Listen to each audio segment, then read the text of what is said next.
जंगलातील प्राण्यांची मैत्री. एकदा एका मोठ्या हिरव्या जंगलात सर्व प्राणी आपापल्या कामात गुंतलेले होते. सिंहराजा, हत्ती, ससा, कासव, माकड, हरीण सगळेच. पण एक दिवस जंगलात भीषण दुष्काळ पडला. पाण्याची टंचाई झाली. सर्व प्राणी तहानलेले आणि अशक्त झाले. तेव्हा सिंहराजाने सभा बोलवली. सिंह म्हणाला, आपण एकमेकांचे शत्रू असलो तरी आता एकत्र येऊन विहीर खणूया. हत्तीने मोठ्या ताकदीने माती उपसली. माकडांनी फांद्या दूर केल्या. सशाने बारीक पायपाट साफ केली. कासवाने पाण्याचा स्रोत शोधला.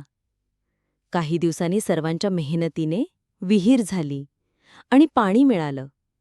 सगळ्यांनी मिळून पाणी प्यायलं.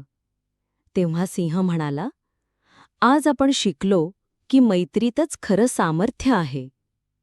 सगळे प्राणी आनंदाने